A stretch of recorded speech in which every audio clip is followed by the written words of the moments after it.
Last year, I made a bold move. I resigned from my data analyst job in the third quarter of 2024. By October, I was actively applying for new roles. And guess what? I landed four different offers in just 2 months. How did I do it? By following the same strategies I'm about to share with you today. If you're looking to break into the field of data analytics or you're trying to level up your career in data analytics, this video is for you. I'm going to be sharing all the tips and tricks I used throughout my job search.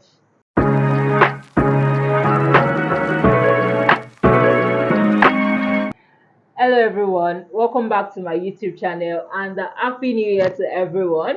If you're new here, my name is Tina Okonkwo. I'm a data analyst, a content creator, and a tutor. And in this channel, I share everything data analytics related to help you land your first role in data analytics, build your portfolio, and also excel as a data analyst.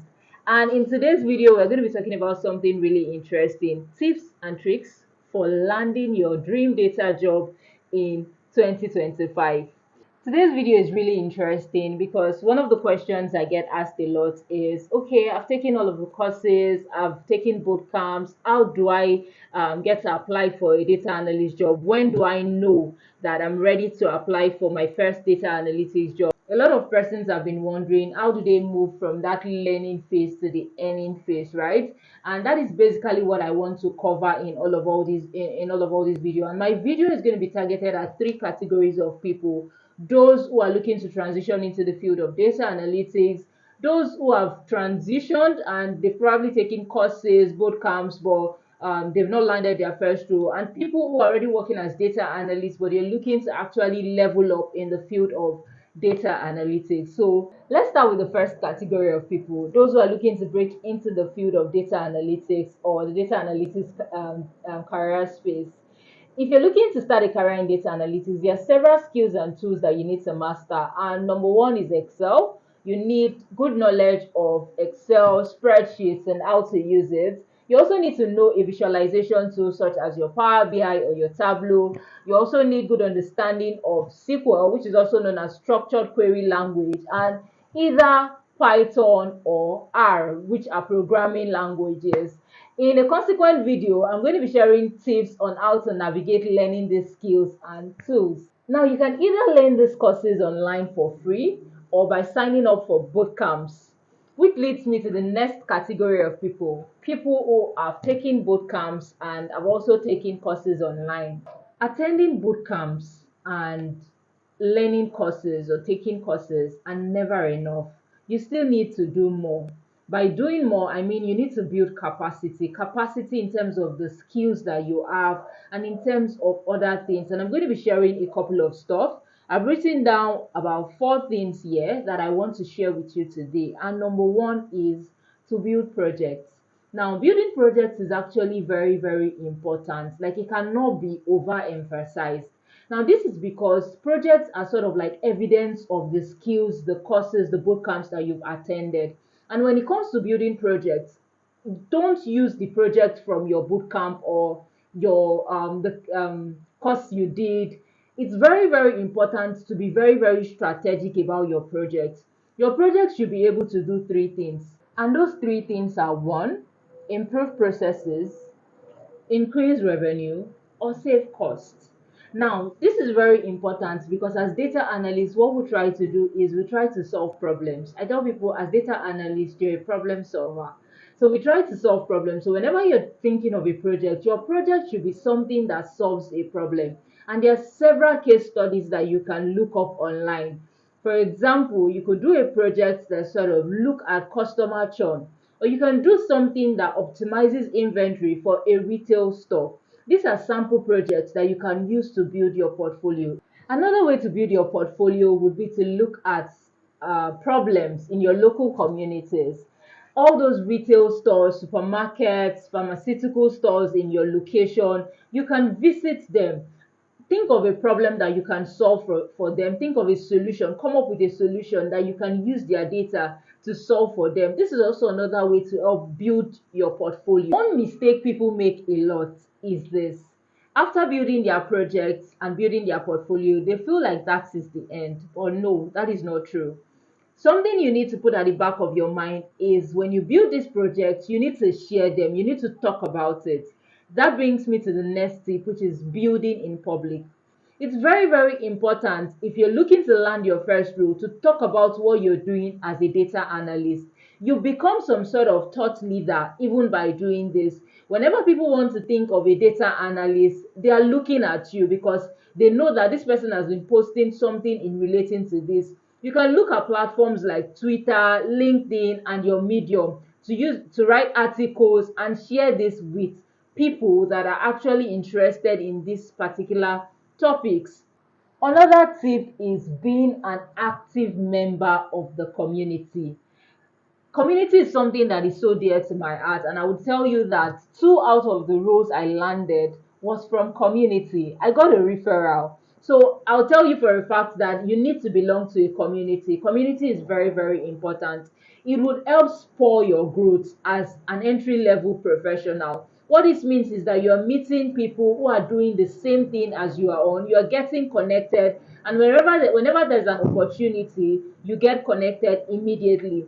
There are also communities that share job postings from time to time. So you'll be in the position to, or you'll be first person to see opportunities like this. And I also tell people whenever you're joining communities, don't just join or don't just belong. Make sure you're participating, ask questions, try to prefer solutions as well. So people can see you and also know that, oh, yes, this person is actually understands what he or she is doing. Communities are also another place where you can, build. You're sharing your projects, getting feedback from community members, community leaders, and so on. The next step is to work on your resume and also optimize your LinkedIn. While I was job searching, I had almost 10 different CVs for different roles. As an analyst, there are several variations of being an analyst, right? You have the HR analyst, your data analyst, BI analyst, marketing analyst, product analyst, and so many others. And I had different variations for each of these fields. I mean, whenever I come across a product analyst, I already have a product analyst CV sitting somewhere that I can use to apply. But there's still some jobs that I see and I know that, oh, I'm a very, very good applicant for this particular position. I take my time to still refine my CV and apply for those particular roles. But it's very important that you have CVs that are fine-tuned for each particular role. Another thing is optimizing your LinkedIn. There are several videos and several articles that can help you optimize your LinkedIn. This is very important because I've gotten people send me messages on LinkedIn just for job opportunities. So optimizing your LinkedIn is also another way to really, really get opportunities. Now that we've looked at some of the tips, let's look at job search strategies, right? I'm sure a lot of persons have been waiting for this. Now, some of the tips that I applied while I was job hunting was this. I set what we call Google Jobs alerts and also LinkedIn Jobs alerts. So I add alerts for if you go on Google, for example, and you type data analyst job in Nigeria or data analyst jobs in Lagos, it's going to I think Google does like a kind of like a search through all the job sites and just populates some of the current jobs, data analyst job, or current companies that are currently hiring data analysts, and you can even sort of filter to a particular region, a particular date, and then just click on the notification bell to set like an alert, right? What this means is that anytime there's a new job posting on any site, you're immediately getting an alert. I also do this on LinkedIn, and it's also very, very helpful, right? Where you've set some sort of alert for the different roles that you're interested in, and whenever there is a new job posting for that particular job, you're getting alert. And let me mention this, right? That moment you're receiving that alert is very, very important that you are applying immediately. And that is why I mentioned that it is very important to have different variations of your CV so that almost immediately you're applying for these roles. Because sometimes you see some roles, and if you say you want to postpone, and by the time you're coming back, you just realize that, oh, the job offer is actually closed. So it's very, very important that you're applying for these roles. Immediately you're getting the alerts, like almost immediately. Another job search strategy is to do what we call cold emailing. I did a lot of this while I was job hunting, right? To people I know, to recruiters I don't know, to several companies. I'd gotten a job a template from somebody online. I actually bought it. Probably I'll share a link to that. I bought this particular template that contains like how to send cold email to recruiters, and I kept on sending cold emails to recruiters. I got a lot of a couple of feedbacks from some, and some I didn't get. But cold emailing is also another way to improve your job search strategy, because who knows, you might be lucky, right? And whenever you're cold emailing, you need to be very, very direct. That is something I've realized, right? Sometimes you're seeing a recruiter or a company that actually has a particular problem, and you want to message them to tell them that, oh, I have the capacity to actually solve this problem for you using your data.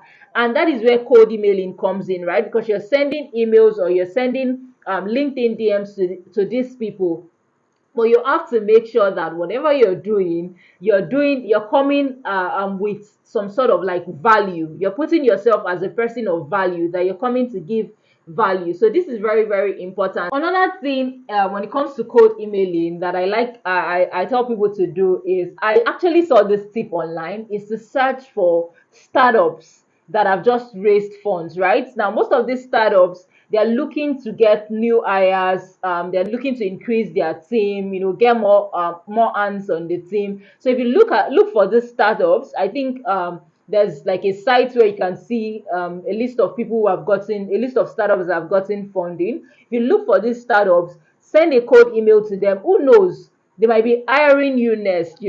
So it's very, very this is also another way to actually get recruiters in your DM.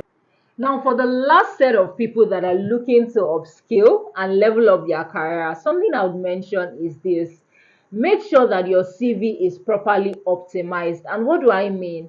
Whatever achievements you have on your current job, try to list them on your CV. They will be very, very helpful in your job search and during interviews.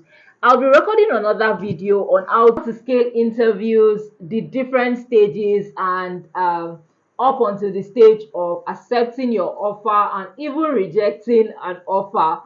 Landing a job can be really overwhelming. Job searching can be really overwhelming, but it doesn't have to be so. With most of these tips I've shared, if you can use them, trust me, I'm very, very sure that you'll be on your way to landing your next job. Thank you very much. If you enjoyed this video, please don't forget to like and subscribe, and I'll see you in the next one. Thank you.